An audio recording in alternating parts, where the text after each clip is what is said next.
Welcome to the Vault Unlocked by Financielle. Now, I was chatting to some friends recently, and you don't immediately consider everyone's marital status or legal standing at every moment. I'm sure you don't.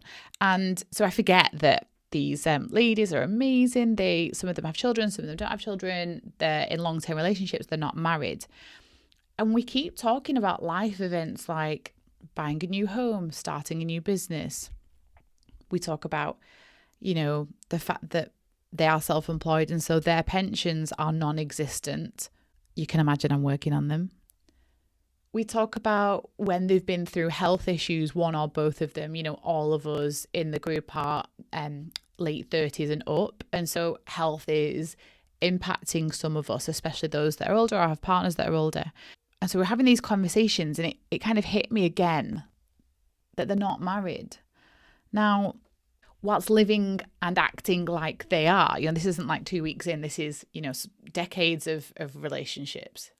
And anyway, you know me, I can't hold my water. So I definitely reminded them about what things they should be thinking about, even if marriage isn't for them, but highlighting the imbalance in their relationships when it comes to finances and when it comes to control, when they are all in really loving relationships. So this is not necessarily in fact, it's definitely not a red flag. It's just couples can get into situations by accident and not really understand the consequences. So this is a message to the unmarried girlies or guys in long-term relationships that are in the financial community, or if you know someone that's in that situation, feel free to send them this pod. And if you've been sent this, welcome. This is a safe space, and this is just a practical message that I want you to consider, because there could be a couple of little things that you could do to bring you some of the financial and practical benefits of being married without having to actually go get married. So firstly, I think it's important to say I am not pro-marriage. I'm pro you do you. So whilst I'm married, we recently, in fact, yesterday celebrated our 6-year wedding anniversary. I'm pro you do you. But sometimes there is a power imbalance in long-term relationships when it comes to thinking about marriage and possibly deciding to get married. There's a couple of, I could do Sex and the City anecdotes all day long. And so if you didn't watch it, I'm really sorry, I am that person. But a few scenes spring to mind. There's a scene where Charlotte's she wants to get married to Harry, who ironically was her divorce lawyer. And he was Jewish and she's Catholic. She converts, she does all the things. She's making the Jewish bread. She's going to the community events. And there's a scene that's very famous that she's like, set the date. Why won't you set the date? And she talks about, I converted to Judaism for you, and he's like, oh my God. And he goes, no, you've put, we're not going through with this. And by the way, I bought a ring. And so the story is that, she's desperate to get married and she's desperate to force him to ask the question and make it happen. It was actually her neuroticness and I guess impatience that rocked the relationship. Now, as we all know, they did get married and lived there happily ever after. But I don't want to call out Charlotte here. What I want to call out is the societal setup of marriage proposals and how this comes about. But when you are the person that isn't meant to ask, will you marry me, or start those conversations, or actually make the deal happen, you might be able to have pragmatic conversations. Would we like to do it one day? Yeah, I could see myself with you. Yeah, I could see myself with you. But if you're not meant to propose the contract, make the proposal, then you're just you're just stuck. You can't do anything. You can't effect something. You can't make this thing happen because society says you have to wait for the guy to be ready, to maybe ask the parents' permission, in fact, the father's permission, which is a whole nother debate. It's got to buy the ring, then it's got to be in this beautiful place, and you're meant to have your proposal face and get ready and go, oh my God, and hopefully someone's... I have to admit, I struggle with proposals. I do. So sorry. But if you think about that construct, typically in a heterosexual relationship, the woman has to wait. I am fascinated to learn more about proposals in a gay relationship because surely it's fair game. There's no societal rules about who has to do it first and who has to wait. And I'm sure the conversations about gay marriage are so more practical and pragmatic. They're not about this sneaky, you want surprises. I'm not dissing the surprises and the nice proposal, and the decision to ask someone is massive. But like, women are made to feel like you can't be pushy and you can't say, when will you ask me? And I'm a long time since being proposed to. So maybe as you get older, you get a bit more jaded about the whole thing. But that being said, the first thing I want to highlight is I do think it's really unfair that the situation is dictated by one party. Typically the man, if we're talking about a heterosexual relationship, and then the woman just has to be like this meek and mild, oh, I wonder when he's going to do it. And oh my gosh, I'm so surprised, when this is like a big decision contractually. This isn't about the party and the dress and the vibes. Those are all upsides of the celebration of it. And we can skip over quickly the love aspects. Like, it's lovely that someone says, I pick you and I want to be with you forever. But people do that in non-married relationships as well. Like, you can still say you're my person, and you don't need to get married to prove that. You can be a super solid couple and present yourselves to the world as super and solid, and within your own relationship be super and solid, and not need a random ring on your finger again, which is like, these are all traditions that have been built up over years, usually backed by commerciality, to be fair. But in summary, there is a power imbalance about who can propose this contractual arrangement where you become married. And so if the person responsible for that is not massively pro-marriage, or not in any rush, as you kind of hear often, doesn't really understand the practical and financial benefits of being in a marriage or a civil partnership, then there's quite a few risks. We can have people that are building their life together.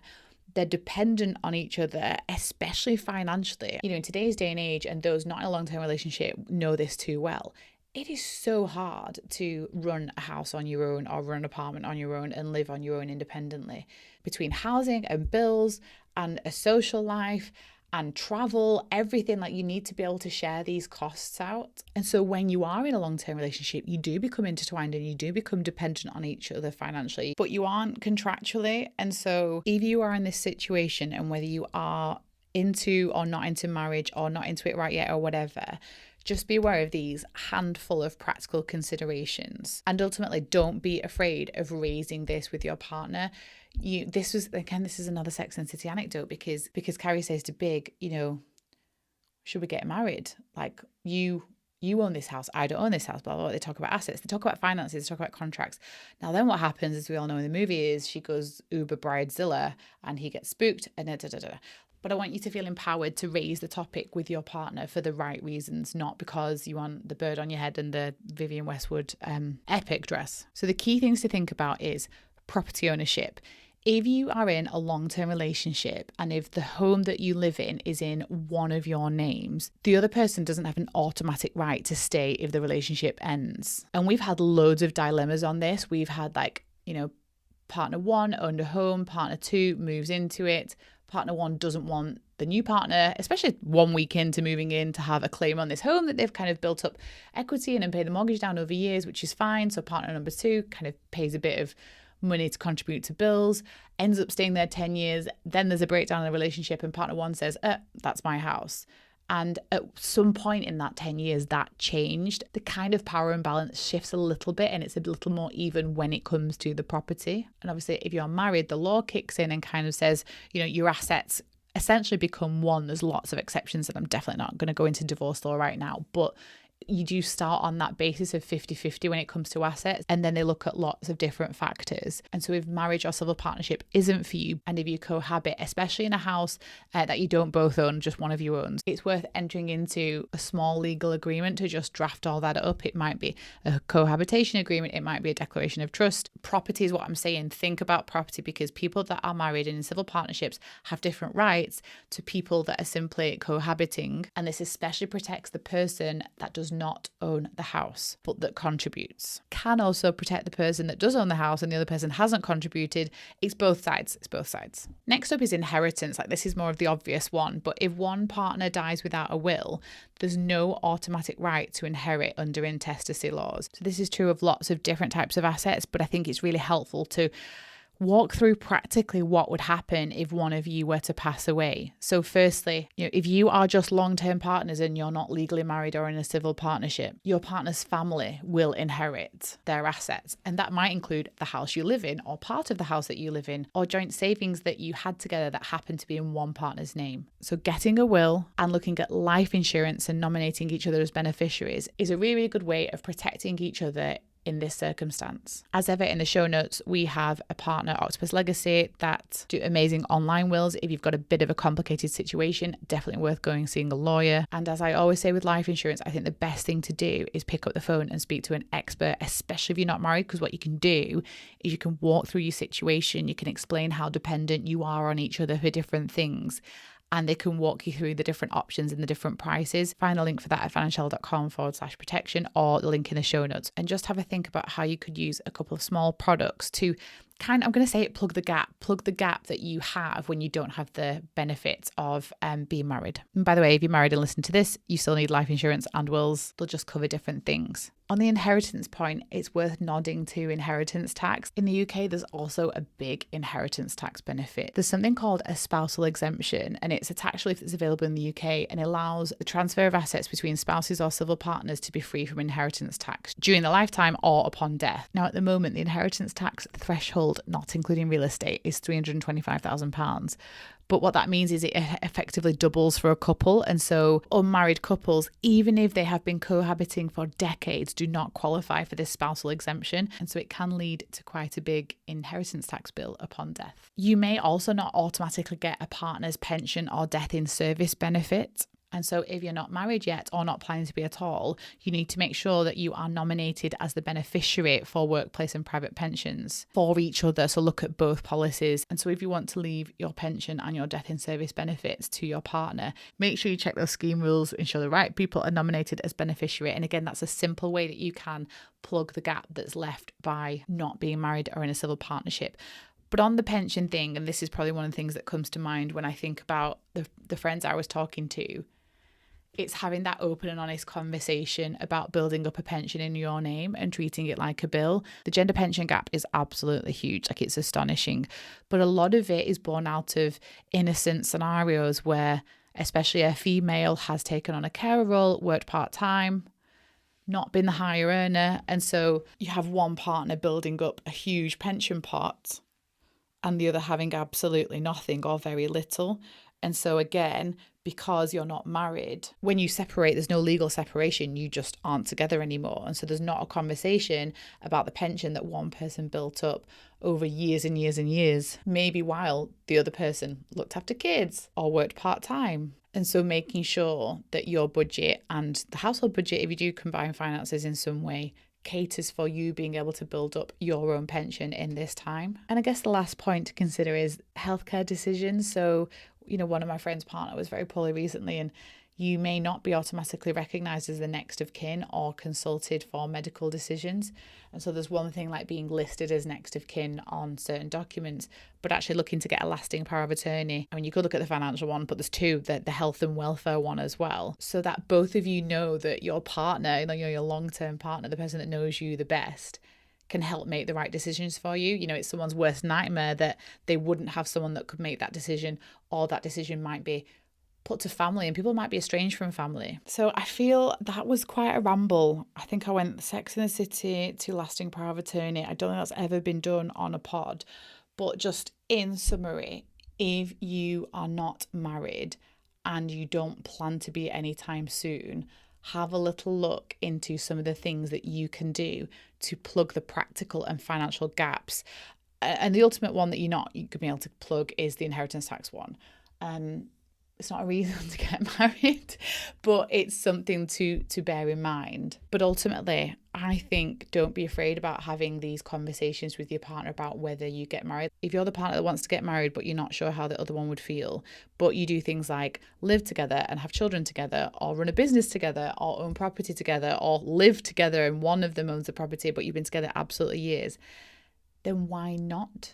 And if it's the big party and the fuss and the cost, then that's a good conversation to have, because we had loads of conversations on here about elopements and what it's really about. And just because everyone else does this doesn't mean you have to. That's why the civil partnership's a great route as well, because you don't have to, if you don't like the concept of marriage, you can still contractually come together and have many of these benefits without having to walk down the aisle. Okay, after that nice light topic, we're going to move on. I'm going to mention a couple of things that we've talked about in the app and on blogs this week that are just good to, I guess, expand on a little bit. So, we are the anti-buy now, pay later crew. We want to encourage you guys to save now, buy later. Sinking funds do save lives, and it's the best thing that you'll ever do to not use this product. And so the big thing we've talked about in the blogs this week is the $136 million consumer credit loss that Klarna have reported. Now, this was all over the financial press. It was in the Financial Times. It was all over the state's financial press. It was in Morning Brew. It was everywhere because Klarna are preparing to IPO.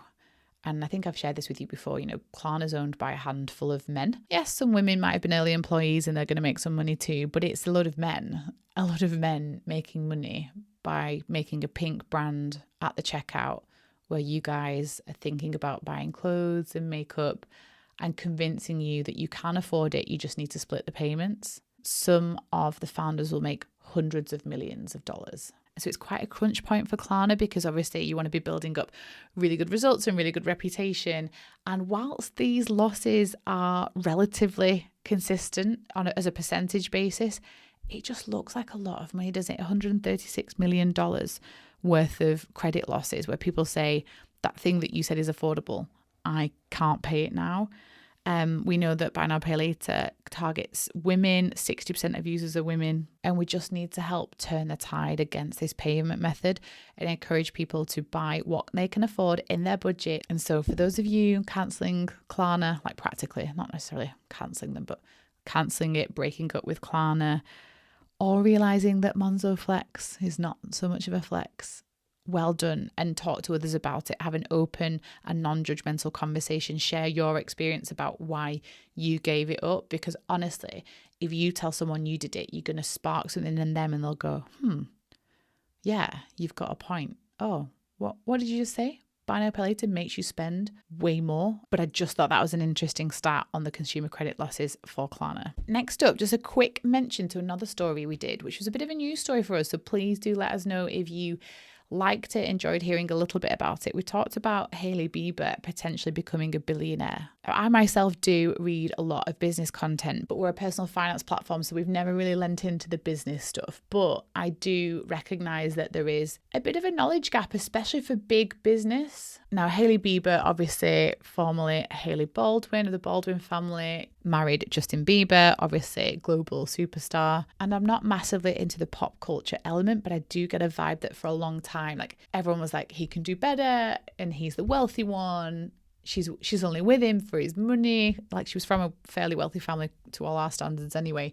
But there was this bit of a power imbalance where she was Justin Bieber's girlfriend and then wife. She built up a skincare brand called Rhode. It was like this affordable-ish but minimalist skincare brand. It really bought into this TikTok like minimal makeup, natural beauty trend. A little bit like Refi did with the eyebrows as well. It's very, very timely. So last week she sold Rhode to Elf Beauty in a $1 billion deal. And so apart from all the dynamics of, their relationship now, like she's the breadwinner, how does he do with that? Are they all right with that? How are they going to manage? Is he going to be able to handle it? There's been lots of discussion on that, but I just wanted to break down the $1 billion deal to help bring to life what she's actually taking home and how much money she will actually have. So the $1 billion deal, it was $800 million in cash and stock up front. Now, they didn't disclose the proportion, but let's pretend it's 50-50 for argument's sake. So she's got a 50-50 cash and stock deal. It means that she got $400 million cash and $400 million stock in Elf. So she had the shares in Rhode. So she had the company, her and the other co-founders. They sold Rhode to Elf, and Elf in return didn't just give cash, they gave cash and shares. So now she's a shareholder in Elf, which is this bigger company, obviously absolutely huge, a lot more brands. And that's what a cash and stock deal means. So the owners of Rhode didn't get $800 million in their pocket. Some of that was cash, but some of it was stock. There's also what's called an earnout of $200 million. And what that means is over the next 3 years, Rode will continue. So Elf owns Rode, but it still operates as a company and it will have targets to hit. And so kind of like a bonus, if it hits its targets, then they will also earn up to a maximum of $200 million. So that's how the $1 billion deal came together. It was an $800 million cash and stock deal, and then there was a $200 million earnout. The other element to this, though, is don't forget, she and her co-founders are now shareholders in Elf. Elf is going to do amazing off the back of this deal. There's plans to ship Rode globally through distribution in Sephora, which they've not really had. There's loads of people around the world that want this brand. They've not been able to buy it. So I suspect, and this is where I want to bring you back down to the stock bit, the stock that they held, let's say they had $400 million stock in Elf, that might double. That might double in value. It might not, it might go up 10%, whatever. It's probably going to go up because the value of Elf as a company, as a group, is higher now it has Rode. And it has Hailey Bieber because she's going to continue on as Chief Creative Officer and Head of Innovation and will be a strategic advisor to Elf Beauty. So I know that's a bit businessy for where we like to go, but I just wanted to share the mechanics of that deal and how a deal like that personally affects someone's wealth. Okay, for the last part of the podcast, I'm going to jump to a couple of community comments and talk them through. One is a DM on TikTok. So it's from someone who begins with J. So this is you, this is you. You've said, thanks so much. I've done 3 months on the app to give it a try and I love it so far. I feel so much more in control, motivated, less overwhelmed. Amazing. Star emoji. I really appreciate your help. Thank you so much. I think this is going to change my life. Jay from the TikTok DMs, thank you so much for that message. But no, you are going to change your life. We are very, very blessed to have been a part of that and to be a part of that with the tool, and the rest of the community listening to this are also ready to help you. So if you haven't already commented in the community, asked a question, introduce yourself, now is the time to do that. And so on that note, just a couple of other comments. So Chloanne, you shared an amazing win. You said, just wanted to share a little win after a rubbish month. I never really looked at the bigger picture and the net worth graph as a whole until this week, and I'm so glad I did. Although I don't necessarily have anything to show for it, not that you ever have to, my net worth has increased this much over the last almost 2 years.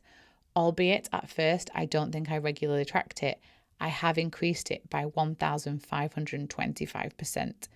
Wow. I don't have any credit card debt, but I don't own my car just yet. But I only have a very small amount left, so that will be very soon. And we are hopefully looking to buy next year. So it doesn't always feel like I've done much in my financial journey, but just looking at this makes me so proud of how far I've come anyway. And she shows a picture of this epic graph, which is like climbing a mountain. It's going up and up and up and up.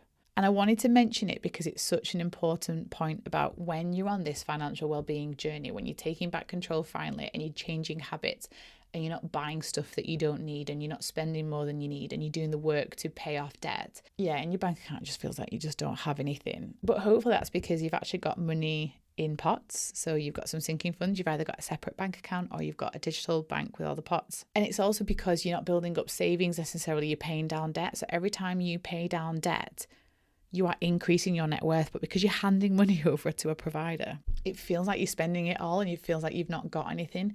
That's the magic of the graph, because what that helps to do is remind you that you are doing good. This is the way forward. After you've built a mini emergency fund of a minimum of 1 month's expenses, you then start to grind out paying out debt as well as building up these sinking funds. And it can feel rubbish. It can. You like the payment, but you just don't feel like you've got anything. The minute that you become debt free, every bit of your excess every month in your budget suddenly goes to you. It goes towards your bank account, your savings account, your big emergency fund, your house deposit, as you've said, Chloanne, that you hope to buy next year. And just picture this, and this is what I want you all to think about. If you have home ownership on your horizon, to save for a deposit and to prepare yourself for a mortgage application whilst in a lot of consumer debt is making life incredibly hard for yourself. And so if that's in your future, the quicker that you pay off your consumer debt and the quicker that you stop all these extra payments means the quicker you will save up your deposit, but you will also improve your affordability because your fixed expenses are lower. You do not have a car payment. You do not have a loan payment. You do not have credit cards. You don't have buy now, pay later. You will look so much more responsible, but practically you will be able to afford these numbers far more easily. And so your future self will absolutely thank you for it. Thank you, Chloanne, for sharing that. I also thought this was a lovely thing that Rosie shared. She said, "Hi everyone, I just wanted to share how much our emergency fund has helped our family this past month. Sadly, one of my wife's close family members became very seriously and unexpectedly ill, so she had to drop everything to be by their side. My wife only gets 3 paid sick days a year, so our emergency fund has been dipped into to top up her wage from missing shifts, plus extra to cover any other expenses such as fuel to and from the hospital, which is a 3-hour round trip, and money to grab on the go meals. The emergency fund took away all the financial stress out of an already stressful situation. Thankfully, her loved one is in a more stable health situation now, and we can begin to top the fund back up to its original level." That is literally it right there. Until you need it, you don't appreciate what it can actually give you. When you're building up your emergency fund, it can be really frustrating because you kind of want to pay your debt and you want to be able to travel and you want to be able to buy the home. When the H word comes up, health, you would do anything to be healthy, and you would do anything to help your friends and family be healthy. And that's what Rosie, your wife, did. She dropped everything and she went. You don't want to ever have to think, oh, I can't come, or what's going to happen. You just want peace of mind, and that's what it gives you. So thank you so much for sharing that. And then finally, I loved this win shared by Lisa. I know I've done a lot of wins today. I think this week the wins just help to show what people are achieving, and that if you hear one of these and you think, oh, I could do that, or I resonated with that. So Lisa shares, huge win for me today. I've paid off my first debt with Financielle. I started in January with what felt like a huge mountain of debt to climb. The first one was to tackle my next pay account, which was £3,095.41. The interest rate each month is so high at 24.9%, so it felt really hard to make a headway with it. I took it out literally over 15 years ago when buying Christmas presents. I went to pay at the online checkout and an account had been opened for me. This happened to me. There's a story about a swimsuit, and I hadn't realised I bought it on credit at checkout online. So apparently I'd not paid for this £19 swimsuit, and they sent me letters chasing me, but I didn't open them because I thought they were marketing, so I was ignoring the letters. And it went on my credit report, and I was like, you are effing kidding me, a £19 swimsuit, and I didn't realise I'd taken out credit because it was accidental. So anyway, I digress, Lisa, from your win. You said that you took it out literally 15 years ago and buying Christmas presents. You went to pay online and it had been opened for you. Once your emergency fund was sorted, you started using your excess and any extra money from selling on Vinted to pay this debt down. You say, I did sometimes feel a bit down that even when I made a big overpayment, the interest whacked on top, put a dent in your efforts. But you kept strong, and today you made a final payment so the balance is zero. This was your smallest debt, but also the most expensive in interest. Now you've conquered this, you feel so fired up to move on to the credit cards. Thank you to Financielle and the community. All of the posts and sharing of stories from others really do help. Lisa, you absolutely killed it, and the lots and lots of comments and likes after say the same, and we're just so proud of you. And so I guess I want to close with this. It starts with the debt, and what do you do? How do we pay off the debt? We build a budget which has more income coming in than expenses going out. And sometimes that means lifestyle and habit change, even just for a bit. Sometimes we've been way overspending and we can rein it right in. Sometimes we have to cut back on things we like and we reintroduce them later. But making that effort to pay off that debt after you've built up a mini emergency fund is the hardest thing, I promise you will ever do on this journey. But you know what? It's the most rewarding, because to close these accounts, to ring them up, to say I want to cancel, to stop seeing that big payment go out is such a win. And it's you did it. No one else did it. You did the work. But later, as you move through the playbook and you move to build, and you build your big emergency fund and you build your house deposit, you increase those sinking funds, so big life goals, you start to increase your travel budget, you start to increase your fun budget, you start to have a really nice eating out budget, but you still keep an excess and you get to grow. And then all the grind that you've done to pay off debt, you rinse and repeat, but you put it into investments. You increase your pension contributions. You put money into ISAs. You put money into children's ISAs. You might buy more property. That's how you do it. It's the same. So it's our job to get you out of survive, to get you with an emergency fund, to get you debt free, and to literally kick you to grow. That's literally our job. But the big thing about all this is you're not doing it alone. That community is full of people doing similar things. And for those people that aren't on the premium version of the app, we will try to bring more and more of those stories to life, whether it's through the podcast or whether it's through some blogs. Like, I want to show you real life budgets, real life people, real life wins, because that's what's going to keep you going when it feels a bit shit and it feels a bit hard, and it will. It absolutely will. But just a special thank you to everyone who shares in the community. And just because someone doesn't comment or like the post doesn't mean you didn't have an impact. And that's case in point. People have been reading and watching and waiting, and then we get a post that says, this is my first post. I've been here a while. You're all amazing. So best wishes for the rest of the week. If you're listening to this live, it's the beginning of the month. Go get it. Go bring in more money. Go cut your expenses. Have a fun June. And I guess a little reminder to the next couple of days, do a net worth graph. If you struggle with it, email us, put it in the community. We will help you do your net worth graph. Don't feel you have to struggle alone, but do it, because you need to log it once a month. And now is the time. Some people do it at the beginning of the month, some people do it at the end. Pick your date and stick with it, and let us know how you get on. So that is it for today's The Vault. Just a quick disclaimer. This is just a chat around life and money. We are not giving financial advice. Bye-bye.